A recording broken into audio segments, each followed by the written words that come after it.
بسم الله الرحمن الرحيم والصلاة والسلام على أفضل الأنبياء والمرسلين Muhammad sallallahu alayhi wa sallam. I haven't been on here in a while, but I'm continuing my practical Tawheed series, and today we will discuss worship and actions, and how actions could go along with ibadah and what's its relationship to us.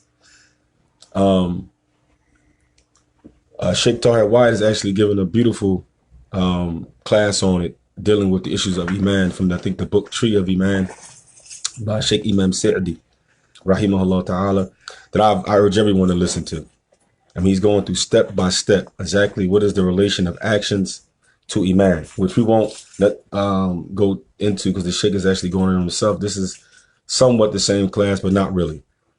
Allah subhanahu wa ta'ala, this is basically going to explain to us actions in its relations to worship. Far as it being Iman, obviously the foundation of Iman is Tawheed. Without Tawheed and without having that Iman and that belief and that concept, actions wouldn't mean anything. So today's class is going to basically, we're going to be explaining that actions themselves that Allah has legislated as acts of worship, they only can be done for Him. There are certain acts that are specific for Allah subhanahu wa ta'ala, and these actions are Iman. And the reason they're Iman is because they've been legislated. Allah is pleased with anything that Allah is pleased with it is part of faith. If Allah is not pleased with it, it's not part of faith. Like Saddam. So that is what we're going to be speaking about today.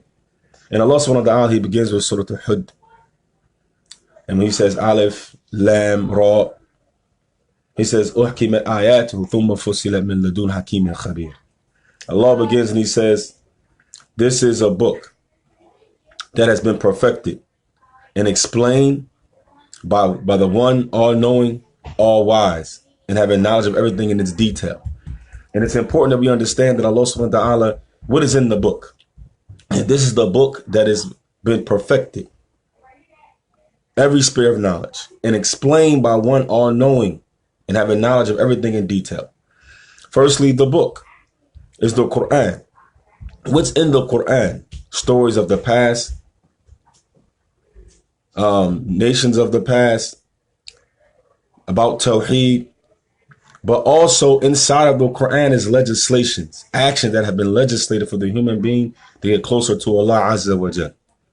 So those actions right there, what is the reason that Allah has legislated them? Allah explains it to us in the next ayat. When He says, أَلَّا تَعْبُدُوا إِلَّا اللَّهِ إِنَّنِي لَكُمْ مِنْهُ نَذِيرٌ وَبَشِيرٌ. And He says, except that this thing has been revealed, except that Allah is worshipped alone. For the reason, أَلَّا تَعْبُدُوا, for the reason of Allah being worshipped. So Allah subhanahu wa ta'ala is making it clear that these actions, that these legislations that He is pleased with, that He has sent down in His book, are specifically done from Allah ta'budu illallah, that only so that Allah can be worshipped alone. Nah. So Allah Azza wa Jal, and that's Surah Al-Hud, the first ayah. Right now, we're going to actually go into a chapter of the book by Sheikh Ismail Khan, rahimahullah ta'ala, one of the Indian scholars. And the Sheikh, in his chapter called Raddul Ishraq fil Ibadah, the refutation of shirk in actions of worship. And he begins this chapter by saying, Ad-da'wat ila tawheed al-khalis, the call to sincerely worshiping Allah alone, wa nabdhu shirk qadimatun wa muttasilatun. And he says, leaving off or abandoning shirk. And this shirk that is old and ancient, that is continuous. This shirk which started when? Allah subhanahu wa ta'ala, He says, وَلَقَدْ أَرْسَلْنَا نُوحًا إِلَىٰ قَوْمِهِ إِنِّي لَكُمْ نَذِيرٌ مُبِينٌ أَلَّا تَعْبُدُوا إِلَّا اللَّهِ إِنِّي أَخَافُ عَلَيْكُمْ عَذَابَ يَوْمٍ عَظِيمٍ. And He says that For surely we have sent Nuh alayhi salam to his people. This is the ancient part, because this is where the battle between the human beings, between who deserves to be worshipped and who doesn't deserve to be worshipped, begin here. This is where shirk begin. This is where shirk begin. Not saying this is where sin began. We're not even saying this is where kufr began. We're saying this is where paganism began, because not all kufr is shirk. So this is where paganism began. The worship of other than Allah subhanahu wa ta'ala began right here. Inni lakum nadhirun mubin. In Nuh, he says, verily I am a clear warner to you. Allah ta'budu illallah. So that Allah can be worshipped in the earth. Allah can be worshipped alone. Inni akhafu alaykum adhaba yawmin nadim. He said, and I fear that there's going to be a punishment of a great day.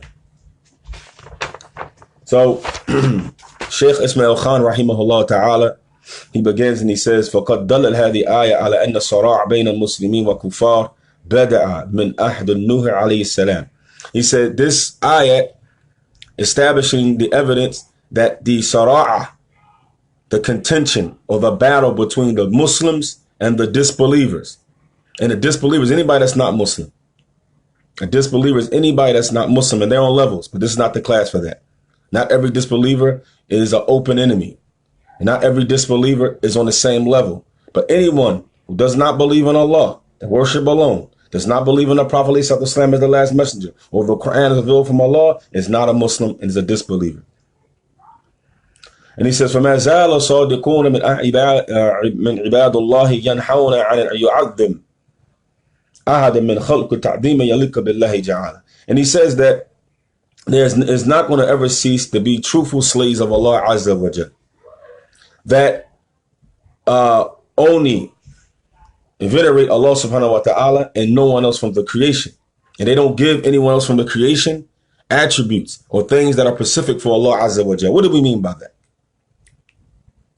The difference between a kafir and a Muslim, inside of the core, the difference. We're not talking about outward differences. We're not talking about the fact that we make salat 5 times a day, even though those are differences. The core difference between us and a disbeliever is, where do we apply the concept of divinity and worship? That's it. Because the concept of divinity and worship is the same for everybody. You believe there's a higher power. You believe this higher power is perfect. You believe this higher power can do anything it wants. You believe this higher power can see you. All of that concept. And we believe that we have to do actions of obedience, which are actions of worship, what we're talking about right here. These actions of obedience, we believe that it is done to this deity, So this deity what? Does not harm us. And that this deity is pleased and loves us. So we do that, and the kuffar do that in the church or in the synagogue or in the Buddhist temple. They do the same exact thing. The issue is ta'dheeman, that this issue of venerating and this issue of divinity, they take this concept and they apply it to other than Allah Azza wa Jal. That's the only difference. That is the core difference. This is why we're people of Tawheed and they are not. Because the reality is they take this concept and they take the actions that go along with this concept. Because the belief itself, right, is a belief and it's an action that goes with a belief. That's what Iman is. Okay? They have tasdeeq. They affirm a certain belief in something. And then they do acts that evolve around that belief. The same thing that we do. We have tasdeeq and Iman in Allah, the worship alone, that He alone has divinity. We take that concept and Allah has given us actions to go along with that concept, to realize that concept, to implement that concept. So as we implementing that concept, the problem with the kuffar is that they take that concept and they take it, and they apply it to other than Allah Azza wa Jal. That's the difference between us and them. That's the difference. And he says that that the believer is the one that has tasarruf to Allah subhanahu wa ta'ala. وإليه وأعمال تقصد منها غاية التعظيم والذل والتواضع هي مختصة بالله تعالى. He said the believer is the one that makes his actions that Allah has legislated, those acts of worship, he specifically makes them for Allah. The disbeliever is the one who shares them between Allah and His creation. That's the difference. And he says, وَظَلَّتِ الْحَرْبُ قَائِمَةً بَيْنَ فَرِيقَيْنِ عَلَى قَدَمٍ وَسَاقٍ. And he says that this reality, that difference of opinion, or that difference in us, has been the fight that has been withstanding since the past, since the time of Nuh alayhi salatu salam. In this class, we're going to do piece by piece because it's kind of a long chapter. The Sheikh kind of breaks down what different types of acts of worship and how the mushrikeen and the kuffar, the muslimin and the mushrikeen have some of the same actions. But what is the difference between them? This is what this class is about. It's about it's about establishing this principle of actions and what they are and their relation to worship and iman, exactly what they are. And we know what iman means. It's a belief in an action. And all of that is relative. Go back to listen to Sheikh Tawheed Wyatt's class he's giving them right now. I think he given one a week. I think he did 4 of them by now. He's talking about the relation of actions and iman. Very important class. Very, very important class. I think everybody should listen to this and take notes. And go back and listen to it again with your notes. And then teach it to your family, because his explanation of the tree of iman, the tree of faith by Imam Sa'di is a game changer. I advise everyone to listen to it. So we're going in now when he says, Sheikh Ismail Khan rahimahullah ta'ala, he says, as-sujud bi jami' anwa'ihi la yujuz illa billahi ta'ala. He says that sujud, one of the actions that we do, in all its different forms and manifestations, is not permissible except to do for Allah Azza wa Jal. And he brings his proof. قال الله تعالى سورة فصلت, he says, لا تسجدوا للشمس ولا للقمر واسجدوا لله الذي خلقهن إن كنتم إياه تعبدون. And he says that it is not, do not prostrate to the sun nor to the moon, but rather prostrate to Allah Azza wa Jal, who created them. In kuntum iyahu ta'budun. And he says, if it is him, it is him that you worship. It is him that you worship. Firstly, it says la tasjudu. Right? Allah subhanahu wa ta'ala has given a command here. Do not to the sun or to the moon, but prostrate. Wasjudu, another command verb. To do what? To prostrate only to Allah. Lillahi, with the lamb. That this belongs to Allah. He gave you the command, and then linguistically, the way the verse is even set up, is setting it up that this is only for Allah. Even linguistically. And he says that Allah who created them, it is him who you worship. And we know that, let's bring it home. When people at the church, when they pray, they grab their hands like this and they bow their heads. And they do stuff like that. That type of stuff like that is not permissible except for Allah Azza wa Jalla. That type of reverence that they're giving to Jesus alayhi salam or Isa alayhi salatu salam, this literally is something that's only specific to Allah Azza wa Jalla. And the reason that they do this is they make the mistake of applying the concept of divinity and the concept of ilhiyya, of divine attributes and actions, to other than Allah. So when you do that, by default, it causes you to do actions of submission and obedience to this thing. Because the fear that type of belief produces makes you afraid of it. And when you're afraid of something like that, you start doing actions so it doesn't harm you. You start doing actions so it does not harm you, that is pleased with you. This is shirk is the most dangerous thing, because it makes you have a certain level of fear and reverence for something that doesn't deserve it. For something that doesn't deserve it. And then you end up doing acts of prostration, acts of bowing, acts of slaughtering for someone who does not deserve it. And the Shaykh goes on. Shaykh Ismail Khan rahimahullah ta'ala says, فَقَدْ ضَلَّتْ هَذِهِ آيَةً عَلَى أَنَّ السَّجْدَةَ مِنْ أَعْظَمِ شَعَائِرِ الْعِبَادَةِ. He said this ayat establishes that prostration is one of the greatest signs of worship.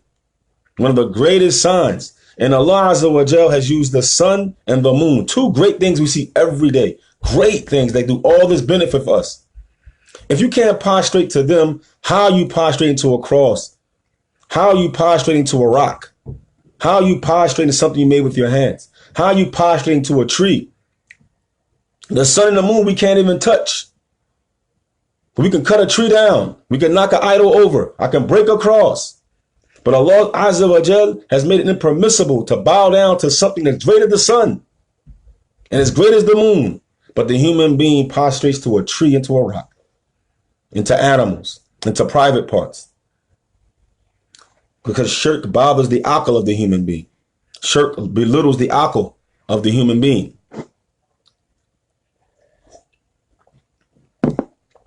So, and he says, وهي مختصة بالخالق عز وجل فلا تجوز للمخلوق وقد يساوي في هذه صفة القمر والشمس والنبي وولي من قال إنه جاز السجود في أديان قديمة بعض المخلوقات نقل ذلك بخبر صحيح فصح سجود ملائكة آدم وسجود يعقوب ليوسف فلا بأس أن نسجد للشيخ أو ولي. Now here go the shubhat. The shubhat of the Ahl al-Bid'ah or the mushrikeen from amongst the Muslimin who may call themselves Muslims, from the extreme Sufi orders and those extreme Shiite orders that worship dead people and worship graves. Okay? He says that, so we know that prostrating is only for Allah Azza wa Jal. And we know if you can't bow down to the moon and to the sun, then it's not permissible to bow down to a prophet or a wali. And then whoever says that it's permissible to prostrate to these particular things, these prophets and these friends of Allah that they claim, because prostrating was permissible in the religions and in the legislations of past. And this is the proof they use. They say that Adam alayhi salam, the Malaika bowed down to Adam. Yasjudun lil Adam. Sajidul Malaika to Adam. Right? Stop there. Firstly, we know that prostration was a prostration of what? Respect. That it was commanded by Allah Azza wa Jal for Adam alayhi salam. Not ibadah, not worship. Because we know that the angels do what Allah orders them to do. And they only worship their Lord. So we know from default that prostration was not a prostration of worship. But it gets deeper than that. They use another proof, these people. Was sujood Yaqub li Yusuf. Yaqub alayhi salam, when he prostrated and saw to Yusuf in front of his son. To Yusuf alayhi salam. And that was the interpretation of the dream. When the stars, when the planets and everything were bowing down to Yusuf. Ended up being that was his family prostrating to him. So then they say with these two proofs, فَلَا بَأْسَ أَن نَسْجِدَ لِلشَّيْخِ أَوْ وَلِيٍّ, that this proves that it's permissible, that it's no problem to prostrate to a dead sheikh or a live sheikh today because of that. The sheikh said, وَهَذَا بَاطِل, this is falsehood. فَقَدْ جَازَ أَشْيَاء فِي أَدْيَانِ السَّابِقَةِ حُرِمَتْ فِي دِينِنَا. He said, number one, there's a principle that Allah subhanahu wa ta'ala has made things permissible in the past revelations that he made haram for us. And vice versa. وَقَدْ أَبِيحَ نِكَاحْ بِأَخَوَاتِ الشَّقِيقَاتِ فِي أَحْدِ الْعَادِمِ فَهَلْ يَبِيهُ هَؤُلَاءِ مُحْتَاجُونَ بِهَذِهِ دَلَائِلِ أَنْ يَتَزَوَّجَ أَخَوَاتِهِمْ. He says, in the past legislation, the time of Adam, it was permissible to marry your sister. Because at that point, the world needed to populate. And when the world finished populating to a certain point, it was made haram. Are these people today going to use that and say, okay, it's still permissible to marry your sister today? No, they won't. So why are you playing games with saying you can prostrate to other than Allah subhanahu wa ta'ala because it happened in past nations? No, that was legislated for them. And we know, if you read Kitab al-Tawheed, that there's a whole chapter on that Mustafa alayhi salam came to block all roads to shirk. So in there are the texts that are making haram prostrating to other than Allah. The Prophet said himself, and also we have ayats La tasjudu lishamsi wa la liqamar. Do not prostrate to the sun or to the moon. Allah has legislated in our community with our prophet, alayhi salatu salam, that prostrating because this ummah cut off all roads to shirk, because this is the last message. So at this point, every road that can seem like shirk or lead to shirk was cut off. Was cut off. The Prophet ﷺ cut off all roads to shirk. All roads to shirk. All roads. So even if it was legislated for Yaqub alayhi salam and the past nations, Allah cut it off in ours. Because this deen and this messenger was perfected. And this kitab was the best of revelations. And it's the last of revelations. So there's going to be nothing after it. So Shaykh Ismail Khan, he says, he makes a good point here. And we'll end it on this point. وأصل أن العبد مكلف بامتثال أمر ربي فعليه أن يتمثل أمره عن رضا نفسه ولا يجد في نفسه حرجا مما أمر به. And he says that the inside of the slave mukallif, the person who is obligatory upon to do acts, okay, and there's different conditions who is obligatory to do act, but it's not the class for that.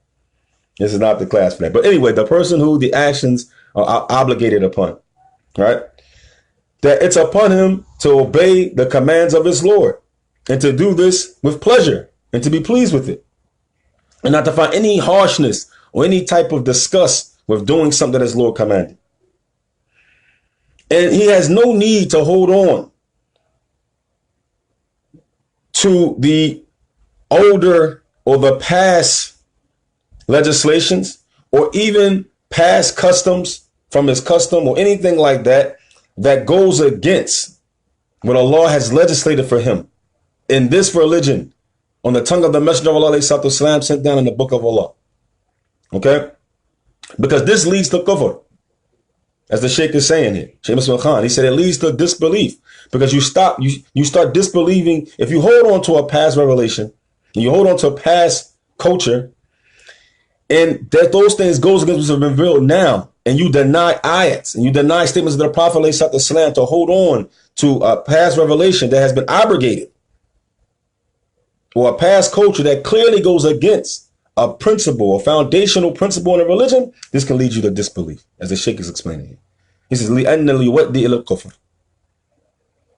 because it will cause you to disbelieve or to leave off an obligation from the religion of Allah and to disbelieve in it and to say that that's not for me. Once you say that, and I'm going to hold on to this, then you're disbelieving what Allah has legislated, and you fall into a big problem.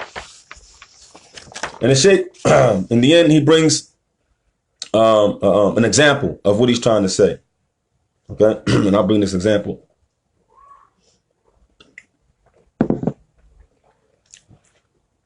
He said, أن ملكا أصدر مرسوما في مملكته.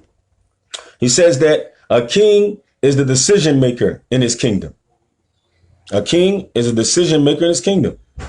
Right? You have Trump here, you have Congress and all that. They are decision makers in the land. Okay. وَبَقِيَ هَذَا أَمْرُ مُدَّةً.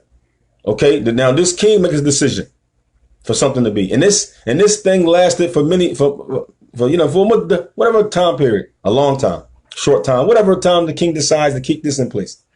ثُمَّ نَسَخَ وَأَبْدَلَ مَرْسُومَ آخَرَ. Then he comes and says, I don't want that to be the rule in the land anymore. I want this to be. Okay? فَمَنْ قَالَ إِنِّي سَأَضِلُّ مُتَمَسِّكًا بِالْمَرْسُومِ الْأَوَّلِ. Who's going to say that I'm going to now stick with the previous legislation or the previous law that the king made? I'm not going to go along with what he's saying now. I'm going to stick with what he said before. Who's going to say that? How many of us say that today? How many times did the government here change the law? A voting law, changes a traffic law, or changes something. We have to go along with that. We can't keep saying, well, no, I'm going to keep riding to the left. Even though now the state changed, you can't ride to the left no more. You get a ticket. You get a ticket. You're not going to keep sticking riding to the left. You're going to change and ride to the right. You're going to do that with Allah. Right? SEPTA changes the law. I'm saying SEPTA because I'm from Philly. But I'm saying SEPTA changes the law. You can use martyr down here in Georgia too, but SEPTA or martyr. Use those things. They say, all right, it's not $2 anymore. It's $3. Okay, it's $3 now to get on a bus, or $3.50 now overall if you want to pass. What you gonna now try to pay them $2.50? How you gonna do that? That's not gonna work. They're not accepting that. So we think Allah gonna accept that? So then he says, La aqbala marsuman jadid, and you don't accept the new decision. You're going to be seen as a person who is disobedient, at war with that king, as a rebel. The same thing with Allah Azza wa Jal. The same exact thing. You're going to be seen as a rebel to Allah Azza wa Jal. Allah Azza wa Jal makes this permissible now, and he made it haram for other people. He made this haram on some people, and Allah made it permissible on others. Out of his wisdom. Plain out and simple. So again, these actions, Allah Azza wa Jalla is the legislator of them. And he knows what he's pleased with. And he reveals those things that he are pleased with. In the past nations, he gave them certain acts and beliefs. And in our deen, he gave us certain actions and beliefs.